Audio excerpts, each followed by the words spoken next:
What if the ultimate freedom, financial independence, is actually the most sophisticated cage ever built? We live in a culture that worships wealth. It's the metric of success, the supposed cure for all anxieties, the final boss of the game of life. We see the private jets, the sprawling mansions, the philanthropic galas, and we assume we're looking at the winners. We believe that with enough money, life's problems don't just get solved, they cease to exist.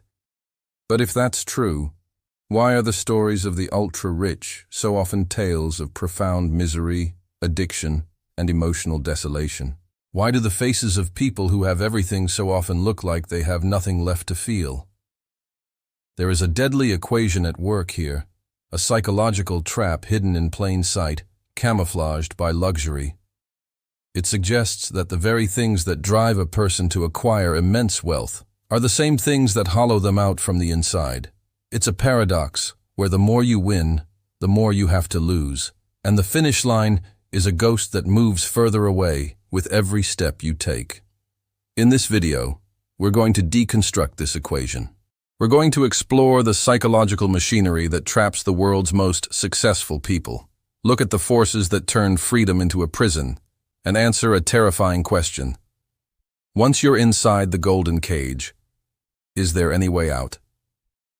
We'll be using a concept from psychology called the Hedonic Treadmill, which is basically the idea that humans have a tendency to return to a relatively stable level of happiness, despite major positive or negative life events. In short, the high from a new car or a big promotion doesn't last, and you soon find yourself needing another one just to feel okay again. Most of us view the lives of the wealthy through a carefully curated highlight reel. We see the end product, the Instagram post from a yacht in Monaco, the Forbes cover celebrating a new unicorn company, the red carpet interview where everything is a dream come true. This is the myth. It's the promise that if you just work hard enough, sacrifice enough, and win big enough, you will achieve a state of permanent contentment. The evidence seems to be everywhere. They have access to the best of everything, the best food, the best healthcare, the best travel. They have transcended the daily worries that plague the rest of us. They don't worry about rent, or a broken-down car, or an unexpected medical bill. Their life, from the outside, appears to be a problem-free zone. But if this were the whole story, if wealth truly equaled happiness, why do we have a character like Logan Roy from Succession? A man who can buy anything, influence anyone, yet lives in a state of perpetual rage and paranoia, unable to trust the very children he molded. Why did Howard Hughes, one of the richest men of his time, die a recluse, imprisoned by his own mind? These aren't just dramatic fictions. They're reflections of a fundamental crack in the myth. And that crack reveals a crucial question. If money removes all the external problems, what happens when the only problems left are the ones inside you? To understand this, we need to look at this through the lens of the Hedonic Treadmill. Imagine your happiness is a baseline, a 0 point. Getting a promotion or a bonus gives you a temporary spike, maybe a +5. It feels great. But your brain, in its incredible efficiency, adapts. That +5 becomes your new 0. Now, to feel that same rush, you don't just need another bonus, you need a bigger one. This is the engine of ambition, but for the ultra-rich, it's put on hyperdrive. The purchase of their first $1 million home was a massive dopamine hit.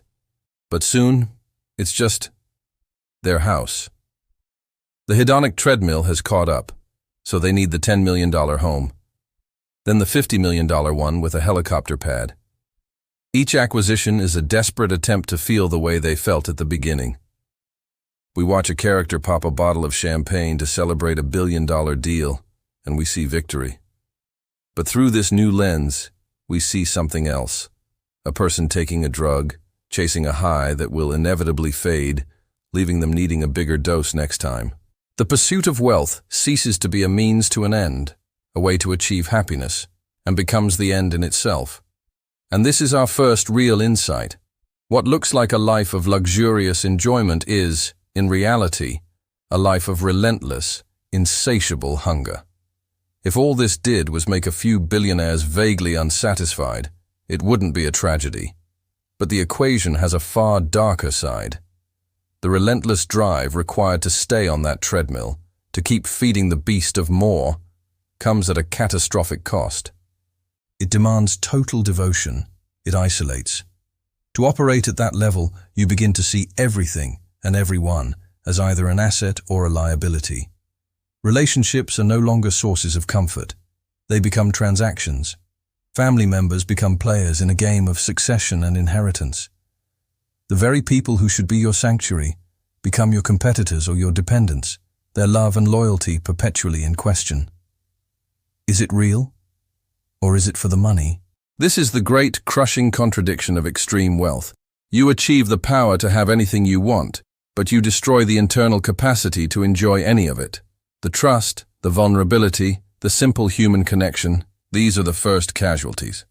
And if the machine of your life demands that you sacrifice your family, your friendships, and your own peace of mind to keep it running, then what is it you're actually trying to protect? What are you really afraid of losing? To answer that, we have to look at the source of the fuel. The drive isn't just for more money, it's a deep, primal fear of irrelevance. For many who build these empires, their identity is not just connected to their wealth. It is their wealth. It's the metric that tells them they matter. The money is proof that they are smart, powerful, and important. To stop accumulating isn't just to get off the treadmill. It's to face a terrifying existential void. Who are you without the private jet, without the name on the building? This fear is perfectly captured in Orson Welles' Citizen Kane. Charles Foster Kane builds one of America's largest fortunes, but dies alone in his cavernous, empty palace, whispering Rosebud, a reference to the simple, pre-wealth childhood happiness he lost and could never buy back. The money was a shield against his feelings of worthlessness, but it was also the wall that locked him away from everything that truly mattered. This reveals that the cage isn't just made of gold, it's made of fear. And to understand how inescapable it is, we have to examine its most deceptive feature, the illusion of a moral escape hatch. But I know what you're thinking. What about philanthropy? What about the billionaires who pledge to give away their fortunes? Surely, this act of immense generosity breaks the cycle. It's the ultimate counter-argument, using wealth not for personal gain, but for the good of humanity. This is the false redemption. Because when you apply our analytical framework, you see that for many, philanthropy isn't an escape from the game. It's the final level of it. It becomes the ultimate metric of success. It's no longer about having more money than everyone else. It's about having more impact.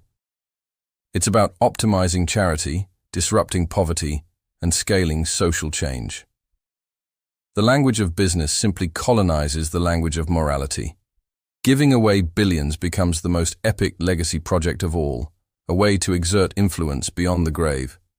The focus shifts from the simple act of giving to a competition for who can be the most effective, most celebrated philanthropist.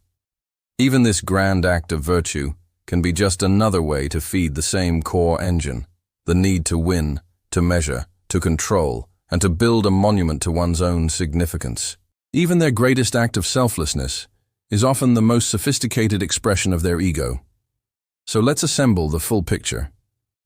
It begins with a deep hunger for success, often fueled by an underlying fear of being insignificant. This drive leads to incredible achievements, bringing wealth and status. But the hedonic treadmill kicks in, neutralizing the joy and demanding ever greater accomplishments to feel the same rush. This relentless pursuit isolates the individual, corroding relationships and turning family into business. To shield themselves from the growing emptiness and fear of losing their identity, they double down, chasing bigger and bigger wins. Finally, even their attempts at redemption through philanthropy can become just another arena for competition and control. The equation is complete. The breaking point isn't a dramatic financial collapse. It's a moment of terrifying quiet. It's the silence after the big deal is closed, the party is over, and the adulation fades. It's the moment you're alone in a house with 20 empty rooms, realizing you have the power to do anything. but you no longer know what you want or who to share it with. Now that we understand the machine that drives them and the cage it builds around them, we're left with the ultimate question. What does the end of this story look like? The answer changes everything.